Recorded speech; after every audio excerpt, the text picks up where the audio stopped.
ngo ngiye kubona mbona mu kirere haturutse ibintu bimeze nk'amahema. Nagiye kubona mbona bimeze nka kwa kundi abantu b'abaparakomanda cyangwa abantu bava mu ndege bamanuka bafite za partiyunu zikamanuka zita zishingamo nk'ihema nk'imitaka. Igiti cy'inganzamarumbo revo enisha sidobere erifo detayini mendoa rakuteremeniyanse rerevo mana rishakutaya mendo. Ndagushimiye kubw'umurimo wawe akanga kuko yari umubumbyi tayasi mendoa kuko yari umubumbyi ngo umubumbyi ararifata leshika ramendoa ararifata. Haleluya. Ihagurutse Elohim God ihagurutse abantu kubwo gutabara revo kutashita yavo. Hari abantu batanduje imyenda yabo abo ngabo.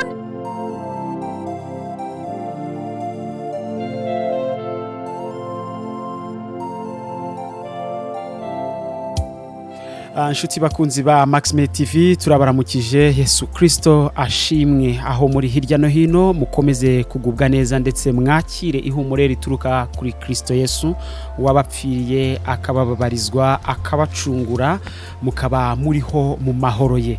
Imana ishimwe cyane. Rero tubahaye ikaze aho muri hirya no hino hatandukanye. Jibasuza ndisa Noel. Iyi ni Maxime, turi kumwe na Evangeliste Josiane niyo mazina akoresha, ndetse no kuri Facebook niko yitwa, ku mbuga nkoranyambaga ze yitwa Evangeliste Josiane, yugiyeho uramubona. Hanyuma rero tumuhaye ikaze muri uyu mwanya. Tuguhaye ikaze. Murakoze cyane, Imana ibahe umugisha. Ubushize twakoze ikiganiro abantu baragikunze, ndetse ubutumwa Imana yaguhaye ndetse n'ubwo ikomeje kuguha abantu bazakomeza kugenda bakurikira. Ariko nkuko twaze tuganira hanze ya kamera hari Imana yakuganirije ku bantu bakoze ari amasengesho ndetse banakurikiye buriya butumwa bakabugira ubwabo. Turaza kubigarukaho rero wenda tugana ku musozo w'iki kiganiro tugiye kugirana, kuko cyane muri uyu mwanya noneho ni inyigisho ijambo iry'Imana yagushyize ku mutima. Tugiye kukwakira uri tugezaho, ariko mbere wenda watubwira nimba hari agakorasi karimo karagufasha, ko abantu banakunze agakorasi wateye uvuga ngo giti cy'umuzabibu vomerera amashami yawe. Nimba hari agakorasi kari kugufasha ashobora kugatera tukakaririmbana n'abadukurikiye muri uyu mwanya, ubundi tukumva ijambo Imana yashyize ku mutima wawe muri rusange mubitwemereye. Yego, murakoze. Reka mbere gutera iyo korasi mbanze nsuhuza abantu. Ukuri ndabakunda kandi narabakunze cyane. Imana yo mwishuri ibaha umugisha bari mu bihugu byo hanze, aho muri Amerika, i Burayi, muri Afrika, Aziya, abantu bari i Burundi, Abanyarwanda muri rusange. Ndabasuje mu izina rya Yesu Kristo wanesheje, kandi mbifurije amahoro y'Imana. Murakoze cyane. Korasi rero ndayifite no kuri ndumva n'ubundi ndi guhatwa cyangwa se mfite amavuta yayo. Ni korasi ivuga ngo Mana utareba uburanga. Haleluya. Amen. Mana itareba uburanga ntirebe igihagararo, nturebe umuntu ahavuka nzajya ngukorera. Ayiwe Mana itareba uburanga ntirebe igihagararo, nturebe umuntu ahavuka nzajya ngukorera. Ayiwe Mana itareba uburanga nturebe igihagararo, nturebe umuntu ahavuka nzajya ngukorera. Mana itareba abagufi ntureba abarebare, ntureba umuntu ahavuka nzajya ngukorera. Ayiwe nzajya ngukorera Mana yanjye nzajya ngukorera. Ayiwe nzajya ngukorera. Haleluya nzajya ngukorera, nzajya ngukorera. Mana utareba uburanga ntureba igihagararo, ntureba umuntu ahavuka nzajya ngukorera. Mana nzajya ngukorera. Haleluya nzajya ngukorera, nzajya ngukorera. Yo haleluya nzajya ngukorera. Haleluya nzajya ngukorera. Amina. Haleluya. Mana ishimwe kandi himbazwe. Mana itareba uburanga, ntirebe igihagararo, ntirebe kavukire y'umuntu. Iyo ngiyo niyo dukwiye gukorera, kuko yaba yarebaga uburanga bw'umuntu jyewe ntago nakabonetsemo. Iyo aba yarebaga uburanga bw'umuntu, hari abantu benshi batabaye bamenyekana mu maso y'Imana, ariko Imana yacu ntago ireba uburanga. Haleluya. Imana yacu ntireba ngo uri mugufi, ntireba ngo uri muremure, ntireba ngo wavukiye mu muryango ukennye, ntireba ngo wavukiye mu muryango ukize, ahubwo Imana yacu ireba mu mutima. Niko n'ijambo ryayo ribivuga. Imana ihimbazwe. Amen. Imana rero yongera ibaha umugisha, kandi nukuri ishyirwe hejuru kubw'ubuntu bwayo. Ndi hano nanone kuri iki kinyamakuru cyanyu kugira ngo tuvugane iby'ijambo ry'Imana, tuganire ubutumwa bwiza, kuko ijambo ry'Imana riravuga ngo twabatuwe kubw'iryo jambo. Haleluya. Niyo mpamvu ngira ngo tuganire kubw'iryo jambo. Amen. Turasoma irihe jambo rero? Mureke dusenga Imana rero kugira ngo twinjire mu mwuka w'ijambo. Haleluya. Imana idushyigikire. Amen. Mana turagushimiye, uri data wa twese mwiza kandi urakiranuka. Nta yindi Mana iri ihwanye nawe uretse wowe Uwiteka. Wifashije kubamba inyegamo, ni wowe wenyine uvuga bikaba, wategeka bigakomera. Turagushimye kubwira ijambo n'uyu mwanya uduhaye wo kuba imbere yawe. Niyo mpamvu twirukanye Satani urwanya umurimo wawe muri twebwe, kugira ngo uganze kandi utegeke muri uyu mwanya. Mwuka wera w'Imana natuyobore, kandi iri jambo rishorere rigere mu matwi y'abantu bagomba kuryumva, kandi urishyigikire ryera imbuto nyinshi. Mu izina rya Yesu Kristo niyo tubisabye Imana twizeye. Amen. Imana ishimwe rero.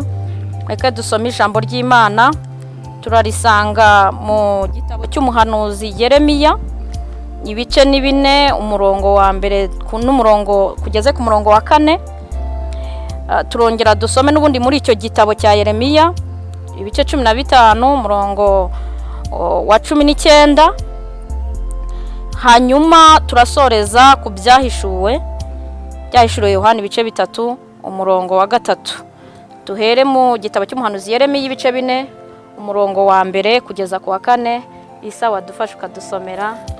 Imana iguha umugisha. Turahera ku murongo wa mbere tugeze ku wa 4. Bibiliya iravuga ngo amagambo ya Yeremiya mwene Hirukiya ho mu batambyi bahoze muri Anatote mu gihugu cya Benyamini.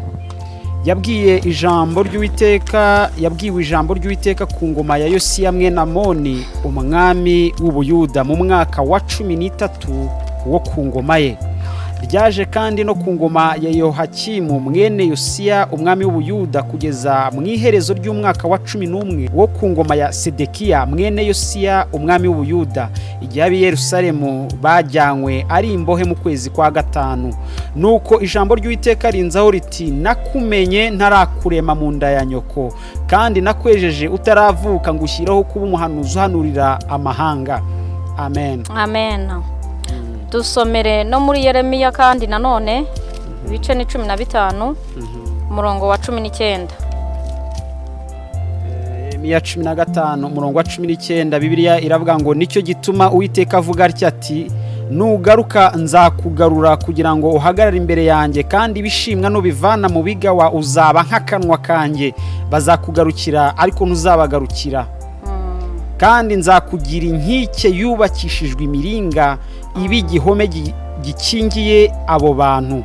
Nabo bazakurwanya ariko ntibazakunesha. Amen. Nabo bazakurwanya ariko ntibazakunesha. Yego. Kuko ndi kumwe nawe ngo ngukize kandi nkurokore. Niko Uwiteka avuga. Nzakurokora nkuvane mu maboko y'abanyabyaha, kandi nzagukiza amaboko y'abateye ubwoba.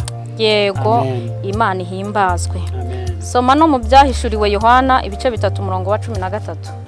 Ravuga ngo nuko ibuka ibyo wakiye n'ibyo wumvise, ubyitondere kandi wihane. Ariko rero nutaba amaso nzaza nk'umujura, nawe ntuzamenya igihe nzagutungurira. Icyakora ufite amazina make y'Abisarudi batanduje imyenda yabo, nibo bazagendana nanjye bambaye imyenda yera, kuko babikwiriye.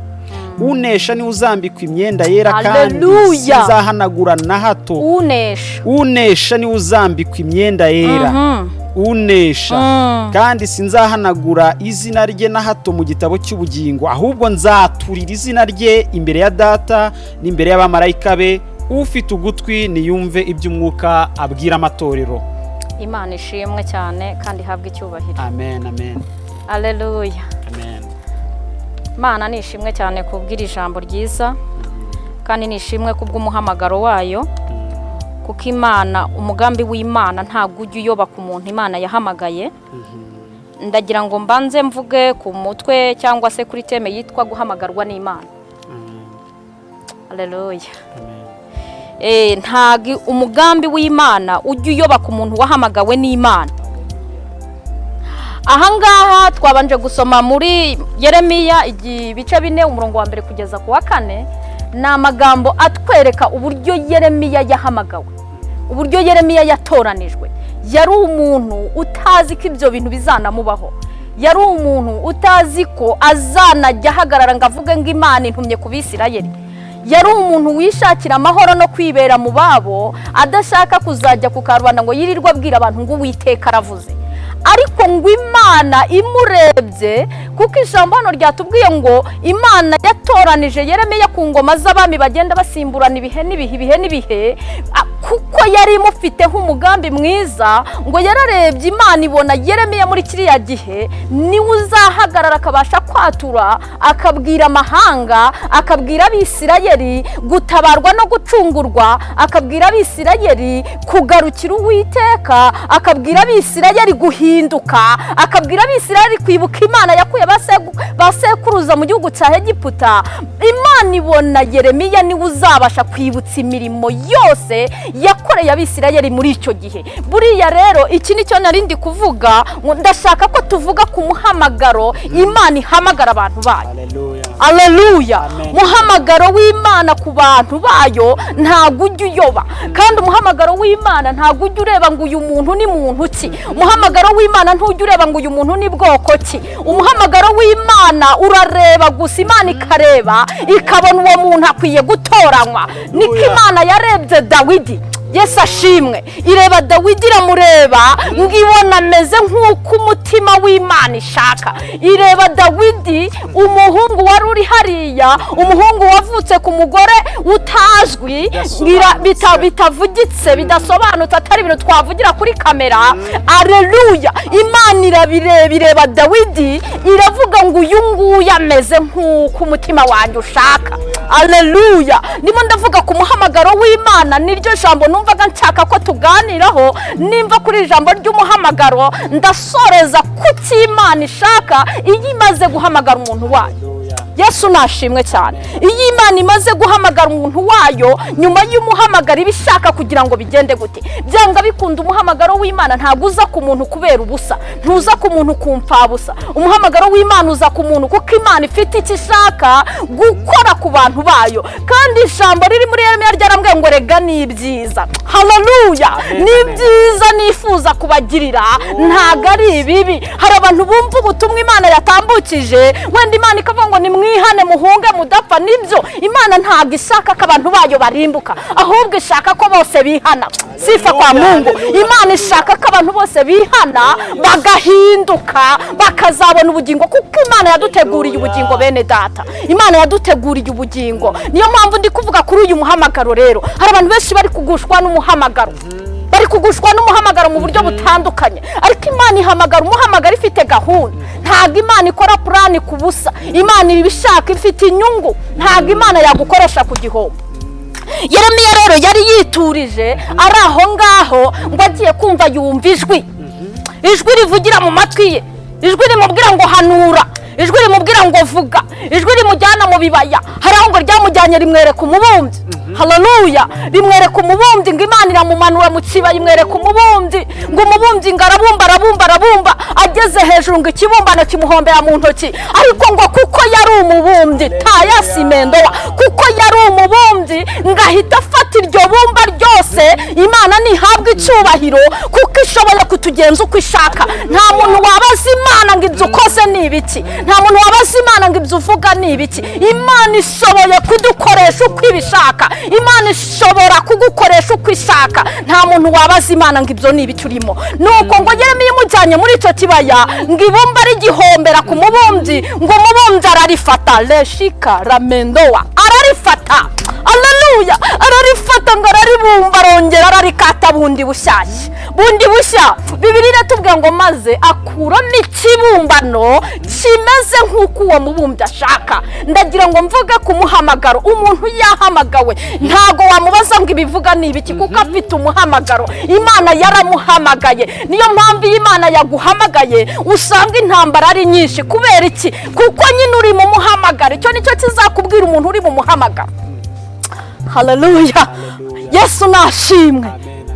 Jambo ry'Imana ritubwira neza uburyo Dawidi yari umuntu wagiye unakora ibintu bitameze neza, ariko ngo yagiraga umutima muri we utandukanye n'uw'abandi bantu. Dawidi ntiyitaga ku bwami, ntiyitaga ku cyubahiro, ntiyitaga ku cyo ari cyo, ahubwo ngo yahitaga avuga ngo Uwiteka, bicumuro byanjye ntibyarusha ubwinshi imbabazi zawe. Imana koko ngo yabigereranya igasanga imbabazi zayo ni nyinshi kurenza ibyaha bya Dawidi, kandi Dawidi ntahishe gukiranirwa kw'Imana, ahubwo aciye bugufi asabye Imana imbabazi. Nicyo cyamurokoye. Buriya ndagira ngo mbabwire ngo umuhamagaro w'Imana ntago ujya ureba ngo isura y'umuntu imeze ite, ntujya ureba ngo afite ubutunzi bungana iki, ntigireba ngo uvuka kwa runaka. Kuko tugendeye mu bantu ba kera dusanga abantu bahamagawe benshi bari abantu b'intamenyekana, bari abantu bibera mu buhinzi nka ba Mose, bari abantu b'abashumba biragirira inka, ariko Uwiteka ngo yakwitegereza imitima yabo aho babaga bibereye, ngo agasanga abo bantu Imana yabanyuzamo ibyo gukiza imitima y'abantu. Imana ishimwe. Iki gitabo cya Yeremiya kijya cyifasha cyane, kijya cyifasha mu buryo bukomeye cyane, mu buryo umuntu wese atabasha kwibwira, ariko ni ukuri Imana ifitiye umugambi mwiza abantu. Umuhamagaro w'Imana si uwo kutwica, umuhamagaro w'Imana si uwo kwicisha abantu, hoya, ahubwo Imana ikeneye ko abantu bakira. Yeremiya yajyaga akora kenshi akabwira abantu ngo nimuhunge, akababwira ngo bimeze gutya, niba bitameze gutya mujyanyweho iminyago, akababwira ngo nimba bitameze gutya uburakari bw'Uwiteka burahagurutse. Ariko intego nyamukuru Imana yabaga yahaye Yeremiya kwari ukugira ngo abantu bihane. Haleluya. Kwari ukugira ngo abantu bahinduke, bahabwe ubuzima, bahinduke, bibuke imirimo Imana yabakoreye. Kuko icyo gihe abantu babaga baribagiwe imirimo y'Imana, abantu babaga baribagiwe gukiranuka kw'Imana, abantu babaga baribagiwe uburyo Imana aho yabakuye, abantu babaga baribagiwe uburyo Imana yabatabaye barushye, uburyo yabagaburiye bashonje, uburyo yabambitse bambaye ubusa, uburyo yabarokoye urupfu rukomeye nk'urwo Pawulo yavuze. Ni ukuri abantu babaga baribagiwe. Imana igahagurutsa abahanuzi, Imana igi gutanga umuhamagaro ku muntu runaka, kuko hari ikindi kintu Imana ishaka kurokora. Imana yacu ishyirwe hejuru. Haleluya. Imana ihabwe icyubahiro. Twasomye irindi jambo hano muri Yeremiya n'ubundi 15 umurongo wa 19 havuga ngo nicyo gituma Uwiteka avuga ati nugaruka nzakugarura kugira ngo uhagarare imbere yanjye, kandi bishimwa nubivana mu bigawa uzaba nk'akanwa kanjye. Imana ishimwe. Haleluya. Nibyo nababwiraga ngo y'Imana itanze umuhamagaro ikabwira umuntu ngo haguruka, ibifite iki muhagurukirije. Ntabwo Imana ihagurutse umuntu kubusabusa, ntabwo Imana ihagurutse umuntu kujya gutera waraza, hoya. Imana ihagurutse umuntu kubwo kurokora, Elohim God ihagurutse abantu kubwo gutabara. Nicyo kintu gihagurutse Imana, nta kindi kintu gipfa guhagurutsa Imana. Imana ihagurutse umunyamuhamagaro ikamuhamagara kugira ngo ajye gutabara isi, kugira ngo arengere ubwoko bwayo, kuko Imana ikunda abantu bayo. Yesu ashimwe. Imana ikunda abantu bayo. Niyo mpamvu ihagurutse abantu benshi, ugasanga abahanuzi Imana bahagurikije batandukanye, abwira ati mubwire abantu bakizwe, mubwire abantu bahunge, mubwire abantu bezwe, Imana ikeneye ko abantu bakira. Ntabwo Imana ifite ubugome bwo kwica abantu bene data, ahubwo Imana ikeneye gutabara abantu. Niyo mpamvu ishyiramo imiburo myinshi ku bantu, igahagurutsa abantu kugira ngo bagire gute, babwire abandi bantu bahinduke, kugira ngo babwire ubwoko bw'Imana, itorero ry'Imana, ko Imana idashaka ko hari umuntu n'umwe warimbuka. Imana ihimbazwe. Haleluya. Ndashimira Imana ko itaturetse ngo tugwe intagangara. Ndashimira Imana ko itaturetse ngo duhabire kure. Ndashimira Imana ko yadutoranije natwe ikadukura hariya kure, ikatwiyegereza, ikadukura mu ndorongotane twari turimo, ikatuzana ikatugabira umurimo, natwe ikatugira abaragwa b'ubugingo. Ibyo nibyo bintu Uwiteka ubundi ashima, nibyo ashaka. Arashaka ko abantu bose barokoka bagahunga icyaha n'igisa nacyo, kuko Bibiliya irambwira ngo icyaha ni rwo rupfu. ibyaha nibyo bituzanira urupfu. hari abantu bavuga ngo ibyaha ngo twarabibabariwe. hoya, ijambo ry'Imana rero baravuga ngo nugaruka ndakugarukira kandi ibishimwa nubikura mu bigabo uraba nk'akanwa kanjye. iyo ni Imana yavugaga hano, ni Imana yavuga ngo nukura ibishimwa mu bigabo. yari bwe Yeremiya ngo ahanure abwira Abisirayeli, ababwira iby'imiburo, ababwira ngo nimukanguke nimuhinduke, ababwira ngo nimugaruka ndabagarukira. kubera iki yabivugaga? nuko Imana yarebaga ikabona imitima y'Abisirayeli yararorongotanye, ikabona imitima y'Abisirayeli ubwoko bwayo bwayivuyeho, ikabona ibisindisha nibyo gusa, ikabona ubusambanyi nibwo gusa, ikabona ubutinganye nibwo gusa. Imana birayibabaza, niko guhagurutsa abahanuzi. haleluya. Imana ibwira Yeremiya ngo ngaho bwira Abisirayeli babwira ngo nukuri nimugaruka. haleluya. nimugaruka ndabagarukira. Imana yacu ni inyembabazi, Imana yacu ntago ari ingome, Imana yacu ntago ari umwicanyi, uretse ko no kwicira bishoboye. irabishoboye. Bibiliya yarambwiye ngo yigeze ifata abagabo abo bita ba Kora na ba Dotani, irabafata neza ngo ubutaka burabamira. Imana yacu ijya ibasha kurimbura iyo umuntu atayumviye. Imana yabigenje kuri Sodomu na Gomora, banze kuyumvira kugeza ubwo Aburahamu yabwiraga Imana ati nusangamo 5 ntubarimbura. habuze umuntu wahagarara mu cyuho. Imana ikeneye abantu bahagarara mu cyuho cy'abagenzi bacu, bagahagarara mu cyuho cy'itorero ry'Imana. ariko abantu bose barimo barirangarira. niyo mpamvu Imana iri guhagurutsa abakozi bayo, iri guhagurutsa abavuga butumwa, abahanuzi, ngo babwire abantu bongere bahindukire. haleluya. bongere bagarukire Imana, nayo ibagarukire. no kuvuga ngo ntabwo Imana inaniwe gukiza, niko umuhanuzi Yesaya yavuze. kuboko k'Uwiteka ntabwo kwaheze. haleluya. ntabwo kwigeze guhera ngo ananirwe gukiza. ntabwo ugutwi kw'Imana yo mu ijuru kwananiwe kumva ngo inanirwe kumva ko ibi byorezo bihari. oya, ntabwo Imana yananiwe kumva ngo inanirwe kumenya, ijisho rya ntiryananiwe kureba ngo rinanirwe kureba ko inzara ihari cyangwa ibyo byorezo biri guhanurwa bihari. hoya, irabibona, ahubwo twebwe ni twebwe twinangiye. niyo mpamvu iri kuvuga ngo nimugaruka. haleluya, haleluya. iri kuvuga ngo nimugaruka noneho. haleluya. Imana yacu ni inyembabazi, nimugaruka ndabagarukira kandi ibishimwa nimubikura mu bigabo muraba nk'akanwa kanjye. bivuga ngo umunyamuhamagara iyo yahamagawe ahita akahinduka nk'akanwa k'Imana. iyo ibishimwa yamaze kubikura mu bigawa niho azahagarara ahangaha akaza avuga ngo Uwiteka yambwiye koko kuko ijwi ry'Imana ryavugiye muri we, cyane ko ibishimwa yamaze kubikura mu bigawa. Imana rero irimo inabwira abantu ngo nibagaruke, bagaruke. yemwe bataraye mugarukire Imana, yemwe bayiteye umugongo muyigarukire. kwa Yesu niho hari ibisubizo by'abantu, kwa Yesu niho hari ugukira indwara, kwa Yesu niho hari ugutabarwa, kwa Yesu niho hari ugushyingirwa, kwa Yesu niho hari ubugingo, kwa Yesu hari ibisubizo byose. ndi umuhamya wo kubihamya. kwa Yesu hari ibisubizo, hari ubutabazi. niho dusoreza rero muri iri jambo ryo mu byahishuriwe Yohana. ndumva ashaka ko ariho soreza iki kibwiriza cyangwa amagambo Imana yashyize ku mutima kugira ngo tuganire.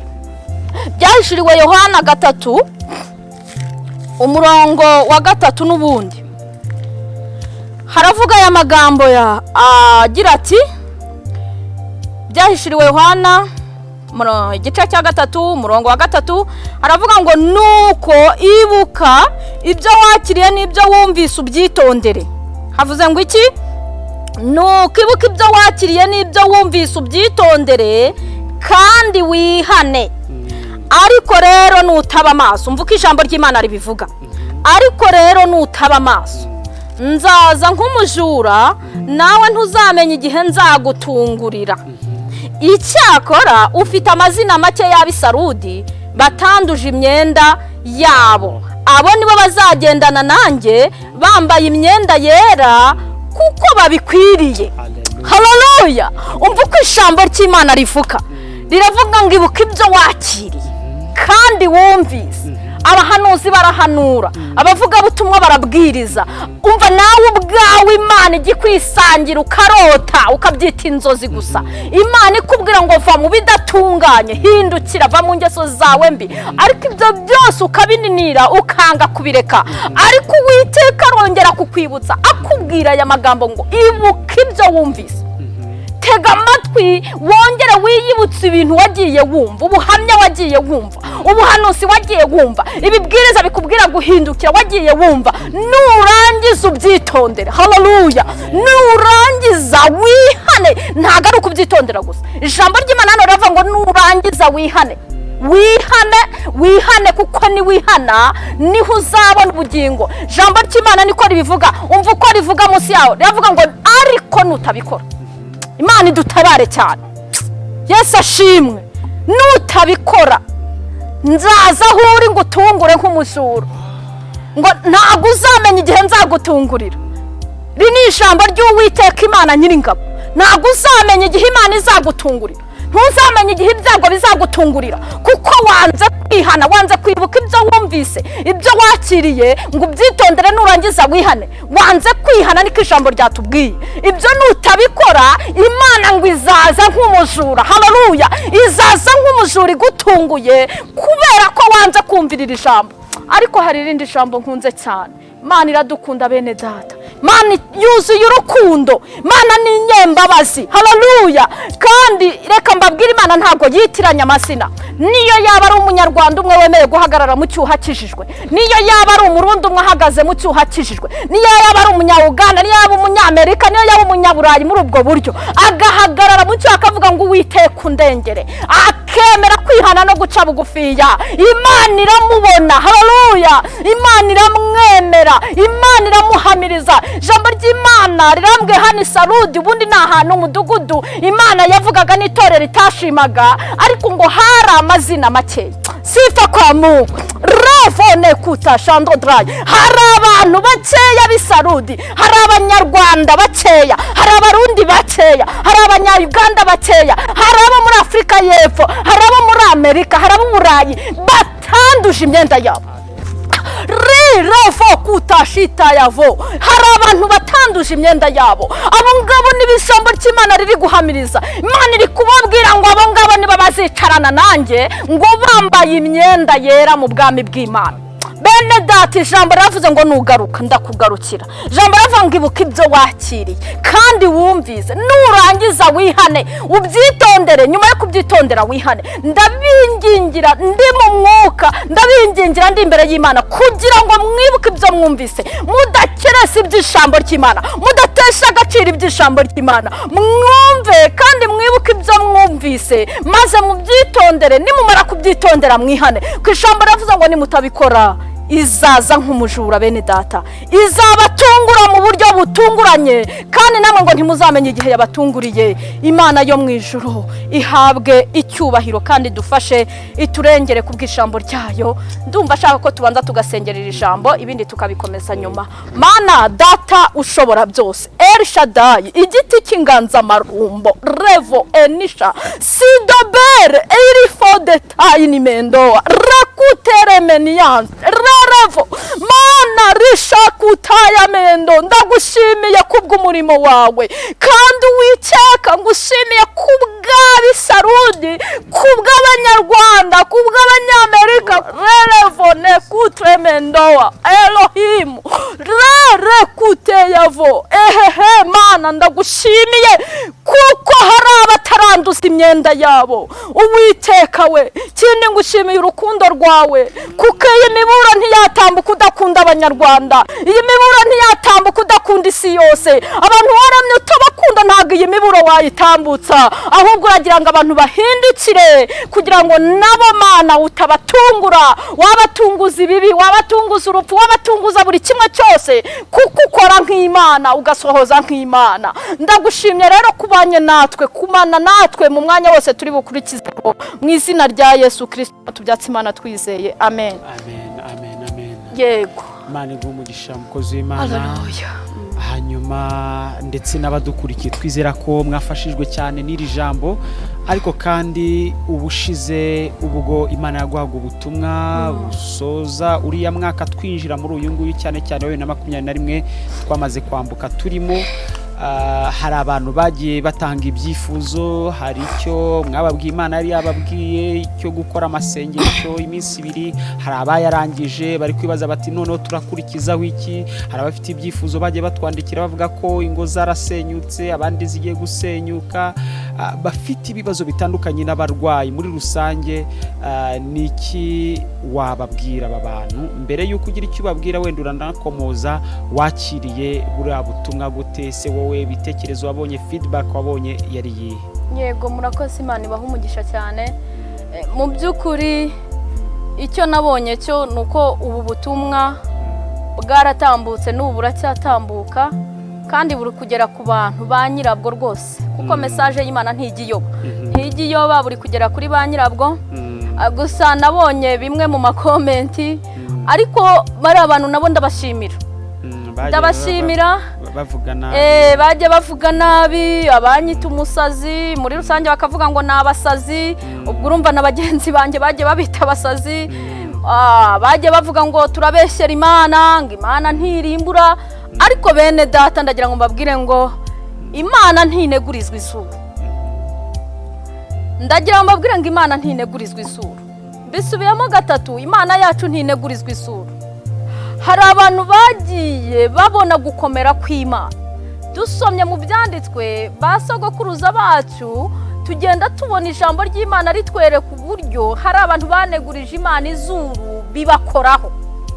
Twagiye tubona n'abantu bagiye barwanya abakozi b'Imana bibagiraho ingaruka. Urugero nko kwa Mose na ba Miriyamu na Aroni. Imana yagiye itegeka kenshi Miriyamu na Aroni gusaba imbabazi Mose. Bari batangiye kuneguriza Imana izuru bamupinga ko atatumwe n'Imana, atari we Imana yari butoranye.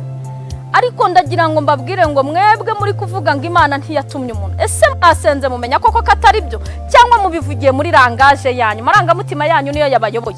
Ndabingingira kugira ngo mwumve icyo ijambo ry'Imana ribabwira, dore ko je nta nicyo mvuze, je nta nicyo ndicyo, nta n'ikintu je ndicyo na gitoya, ahubwo jewe ndi intumwa, ndi umuntu watumwe mpita nkigendera. Kuvuga amagambo angana kuriya ntacyo giye bintwaye. Ndagira mbabwira ngo mwitondere ibi bintu. Buryo ushobora gukora kuvuga umukozi w'Imana inshuro nyinshi bikakubuza amahirwe y'ubuzima bwawe, kuko abantu Imana yahamagaye ibifite impamvu yabahamagaye. Kindi rero nabivugaho nuko mu by'ukuri ari amakomenti mwagiye mutanga yose afite ibisobanuro muri Bibiliya. Afite ibisobanuro. Hari wavuze ngo mbese umuzabibu ngo ubaye umunebwe, icyo giti cy'umuzabibu kibaye umunebwe hoye? Nago cyaba umunebwe, kuko nimba icyo giti ari Kristo se yaba umunebwe ati? Ariko twatojwe guhora twinginga Imana, twatojwe guhora dusaba Imana. Niyo mpamvu uriya muhimbyi w'ikorasi yavuze ngo giti cy'umuzabibu ngwino uvomerera amashami yawe. Twebwe abantu twatojwe guhora dusaba Imana ngo idufashe, kuko nta wundi muntu waturengera uretse Uwiteka. Hanyuma rero abandi nabo bagiye bakomozaho, hari wavuze ngo gusenga kugira ngo dushyirweho ikimenyetso. Mu by'ukuri ijambo ry'Imana rirabivuga neza, n'ubundi dufite ibisubizo mu ijambo ry'Imana. Nko muri ubutumwa bwiza bwa Luka 21:34 kugeza ku 36 havuga amagambo meza atubwira uburyo bwo gusenga. Isa dusomera ayo magambo yonyine kugira ngo bamenye impamvu yo gusenga, kuko Imana yagiye itanga ubusobanuro bwayo.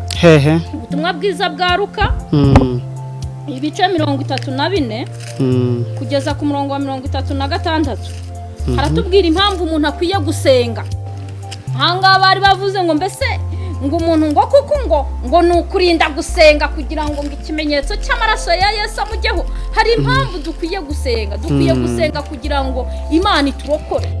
Hari nk'abantu bagiye bavuga ngo gusenga ngo ntabwo ngari byo dukeneye kugira ngo tubabarirwe ibyaha cyangwa dushyirweho ikimenyetso. Ariko ndagira ngo usome ubu butumwa bwiza bwanditswe na Luka, twumve icyo Yesu yabivuzeho nyirizina.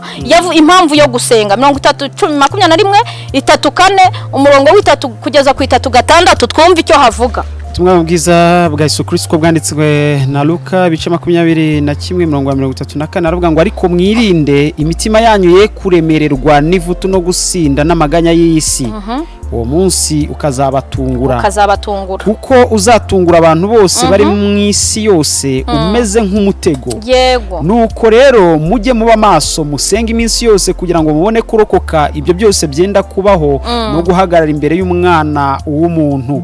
Iminsi yose yirirwaga mu rusengero yigisha, ariko bwakira gasohoka karara ku musozi witwa Elayono. Abantu bose bakazinduka mu gitondo bakajya aho ari mu rusengero kumwumva. Imana ishimwe. Amen. Narindi gusubiza ubutumwa bumwe nagiye mbonamo buvuga ngo se ngo ni ngombwa gusenga, ariko hano ijambo ry'Imana Yesu yavuze ngo iki? Muhore muri maso kandi muhore musenga kugira ngo uwo munsi utazabatungura, kuko ni umunsi ushobora kubatungura ngo uzaba umeze nk'umutego. Niko ijambo ry'Imana ribivuga. Duhore dusenga kugira ngo tutazatungurwa n'uwo munsi mubi. Imana yacu rero iturengere. Hari n'undi muntu wavuze ku ijambo ngo bajye bavuga ko ari marayika wabatumye, ngo atari Imana, ngo kuko Imana ntikinishwa. Nibyo rwose, Imana imuha umugisha mwinshi. Imana yacu ntikinishwa, ntimenyerwa. Niko Paulo yavuze ngo namwe abayikorera muyikorere muyitinya kandi muyihindira imishyitsi, kuko Imana yacu itamenyerwa. Ariko reka mbabwire ijambo rimwe kuri ubu butumwa yohereje, ni ukuvuga ngo marayika yaje mu ntumwa ariko atumwe n'Imana. Niba umuntu agutumye n'ubundi stili bwa butumwa wahawe ntago ari ubwawe, bufite aho bwaturutse kwa nyirabwo. Rero n'ubundi nyirabwo niwe wavuze, ntago marayika iyo adatumwa yari bubone icyo kuvuga. N'ubundi rero bibaho, kandi si hamwe si habiri tujya tubona Imana ivugisha abantu. Hari naho marayika koko yatumwe, ariko hari naho Imana yivuganira n'abahanuzi ubwayo. Imana itugirire neza kandi turengere. Muri make numva aricyo navuga kuri ubu butumwa. Kuri ubu butumwa ndabinginze bene data, nabibonye hari abakiriye ubutumwa, hari abumvise ijambo ry'Imana, hari n'abo Imana yampishuriye ko bakoze aya masengesho bayasoje, hari n'abo yampishuriye ko barimo barayakora, hari n'abazayatangira ku wa gatanu muri weekendi. Imana yagiye impa detaye z'abo bantu. Mu izina rya Yesu ndagira ngo mbabwire iby'Imana yambwiye. Imana yambwiye ko uburengezi cyangwa ubutabazi bwayo bwamaze kubamanukira no kubageraho. Imana yanyeretse iyerekwa ijya kumbwira ko abo bantu batangiye ayo masengesho ku itariki ya mbere nimugoroba turi gusenga n'ubundi, kuko nanjye nagombaga guhita ntangira ayo masengesho, kuko iyo ubwira abantu nawe uba wibwira. Munyumve neza bene data, ntabwo njye ndimo kubabwira gukizwa, ntabwo ndi kubabwira gusenga yewe ntabikora ntibwira nikuramo, oya, ahubwo nanjye mba nibwira ko ijambo ry'Imana avuga ngo umuvuga butumwa n'ububwirwa bagabanira hamwe. Bivuga ngo rero nanjye nari nyarimo rero ku itariki ya mbere Imana yampaye ubutumwa n'ubundi bw'abantu bamaze gutangira aya masengesho, bakibyemera gusa imitima yabo igihindira umushyitsi imbere y'Imana. Imana yarambwiye ngo imanuye ubutabazi kuri bo, baba ari abafite baruhijwe, baba ari abaremerewe, baba ari abarwayi. Imana yarambwiye ngo imanuye ubutabazi, ngo kuko n'ubundi icyo yashakaga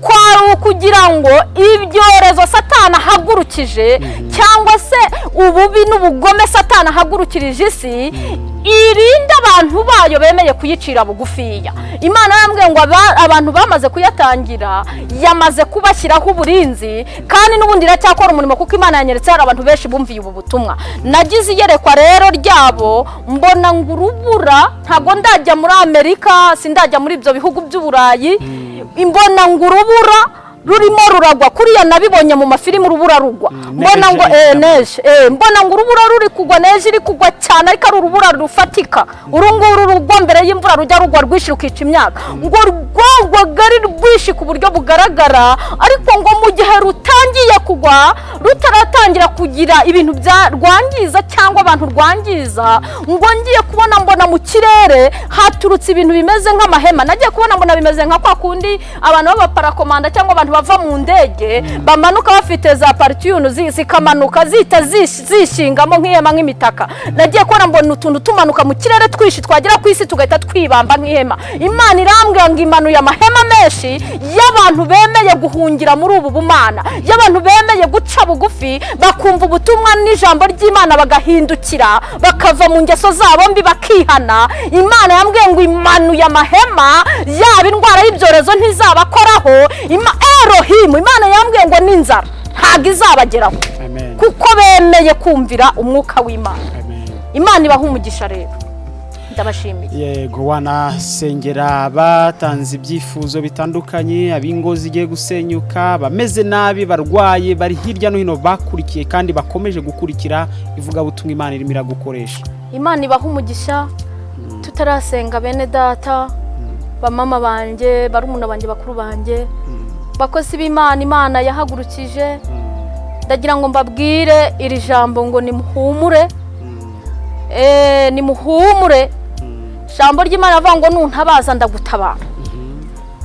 Nuntabaza ndagutabara niko ryabwiye Yeremiya ubwo yari ari mu bintu bikomeye. Nta muntu wahungiye ku Uwiteka Imana yigeze ireka. Nta muntu wahungiye ku Mana Imana yigeze itererana.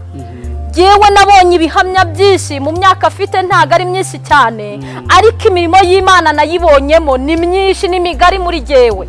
Nabonye Imana ikora ibikomeye muri jewe. Ndagira ngo mbizeze kandi mbabwira ndi mukuri kw'ijambo ry'Imana ndetse ndi mu mwuka wayo wera, kw'Imana igiye kubaha ubufasha kubwo kumvira ibyo byabaye kuri Hezekiya. Haleluya. Ndagira ngo mbabwire ngo ibyo byabaye kuri Hezekiya.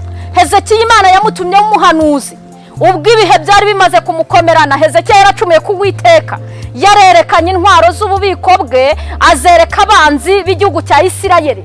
Birangije Imana iramurakarira, imutumaho umuhanuzi avuga ngo genda umubwire ngo uyu munsi uraga ibyawe kuko urapfuye birarangiye, ntabwo uva ku gisasiro cyawe. Icyo gihe ngo Hezekiya yararwaye indwara ikomeye cyane, ndetse Imana imuha amakuru ko iyo ndwara itari bukire.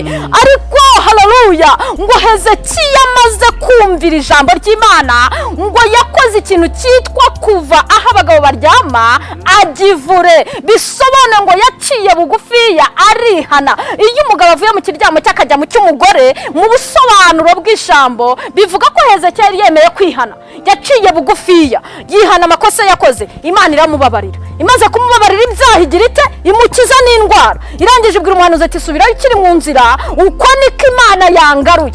Haleluya. Irambwa ngo genda ubwire abantu banjye bamaze gusenga aya masengesho n'ababifite mu migambi ko nta cyago kizabakoraho, kandi n'abarwayi ngiye kubakiza. Imana ibasha kubaka ingo, Imana yubaka ingo zikarema. Ndakubwira wa mubyeyi we, Satani yagusenyeye ingo binyuze mu buraya, igusenyera urugo binyuze mu busambanyi, igusenyera urugo binyuze mu burozi, ariko ndakubwira ko Imana ibasha kongera kukubakira urugo mu izina rya Yesu. Ndi mu mwuka wo gusenga, ndakubwira ko Imana ifite kukuburanira izo manza zakunaniye. Ndumva Imana iri kumbwira ngo igiye ibyari bigiye gutezwa cyamunara byawe. Imana irambwe ngo humura, ntabwo ugiye mu icumbi, kuko Imana ikugaruriye ibintu byawe.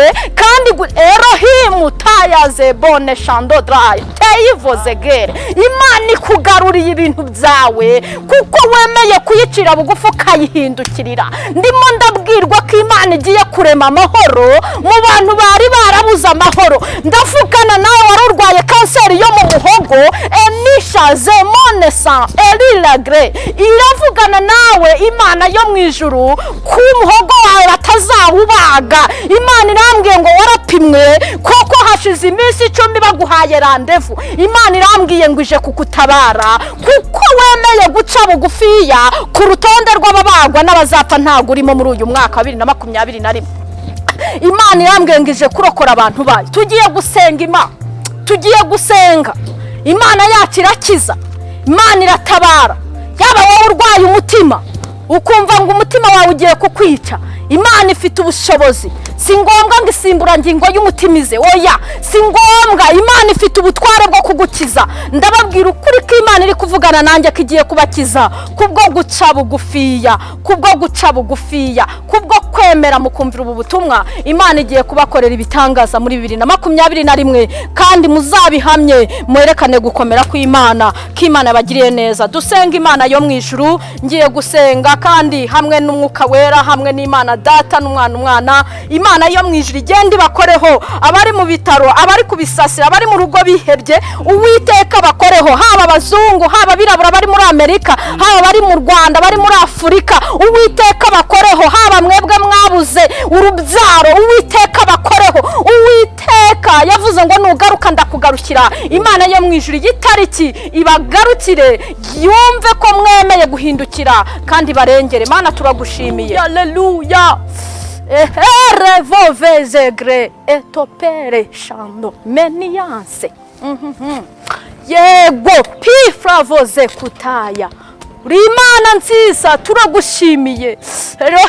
Elohimu turaguhimbashe kuko uri Imana y'inyamaboko, uri Imana ngari, uteye ubwoba, urakiza. agakiza, wuzuye urukundo, wuzuye imbaraga nyinshi, urashoboye.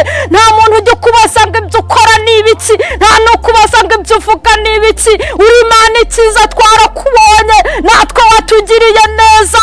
Twirirwa ku gisasiro, ibifu byaratuzengereje, turyama mu mihanda.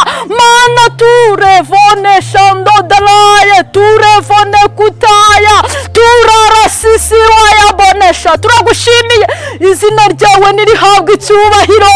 Turambitse ibi biganza kuri aba barwayi, abanyarwanda ubakize uburwayi budakira n'ubukira ubakize. Hari uburwayi abaganga bavuga ngo ubu ntibwakira, ariko Kristo niwe utanga ubwo bwenge n'ubuhanga. Ibyo urabyishoboreye.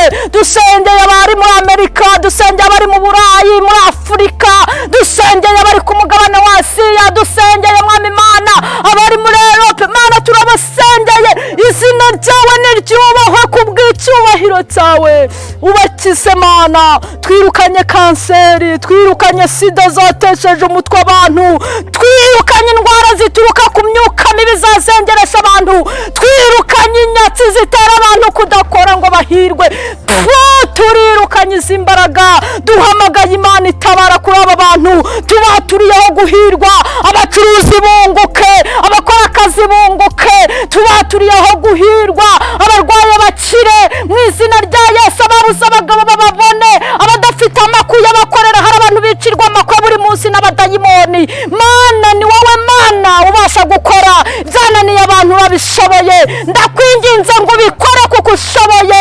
Uwiteka reka ubakirire neza, batunguze ibyiza, batunguze kugira neza kwawe. Nk'uko ijambo ryawe ryavuze ngo umuntu nadahinduka uzamutunguza umunsi mubi, nawe batunguze ineza yawe, kuko bemeye guhinduka, bemeye kubana nawe, bemeye kugirirwa neza nawe, baremera ishimwe 2021. Ku ijambo ryawe ryambwiye ko umuntu uzagendana nawe n'ubundi azunguka ibyiza, azahirwa. Nk'uko muri korona Mwami Imana wabanye natwe, 2020 wagiye ubana natwe, twarabashomeri tutagira akazi, ariko uratugaburira tutagira hepfo na ruguru. Waratwambitse muri korona uturemera amateka, abantu wagiye ubasubiza babanye nawe n'ubundi 2020. Mana na rimwe ndakwinginze ngo wiheshe icyubahiro kuri aba bantu, barambitseho ibiganza mu izina rya Yesu, babone guhirwa guturutse kuri wowe. Amen, amen, amen. Imana ishimwe cyane. Hanyuma hari abantu bashobora kuba bifuza inyigisho zanyu bazikura hehe? Murakoze cyane. Mu by'ukuri inyigisho zacu mwazisanga cyane cyane ku Mavuta TV, mwazikurikirana nta kibazo. Murakoze cyane kandi mugakora subscribe na share, nabyo ni byiza, abantu bakamenya cyangwa se bakumva ubutumwa bwiza, kuko abantu bakeneye kuruhuka kandi nta wundi wabaruhura uretse Yesu Kristo. Imana ibahe umugisha. Mwakoze cyane. Reka dushimire cyane abantu bari babanye natwe, bari badukurikiye. Mwari mukurikiye Evangeliste Josiane kuri Facebook, niko anitwa Evangeliste Josiane, mushobora kumubonaho, ndetse n'abandi mwese mukomeje kumusengera muri riyereko Imana ikomeje kumuha, ndetse kumuba hafi mukamusengera kugira ngo Imana ikomeze kumwuzuza umwuka wera, arusheho gukora iby'ubutwari. Ijambo ry'Imana ravuga ngo abantu bazi Imana yabo abo bazakomera kandi bazakora iby'ubutwari. Amen. Murakoze cyane rero, mwe mwese mwari mubanye natwe kandi mwakomeje kubana natwe, muzakomeza kubona n'inyigisho ze habaho ku Mavuta TV ndetse no kuri Maximed TV. Mukomeze rero kubana natwe, mukore subscribe mu izina rya Yesu. Amen, amen.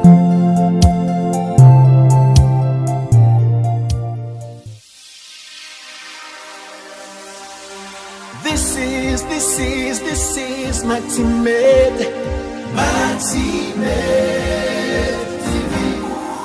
This is Maximed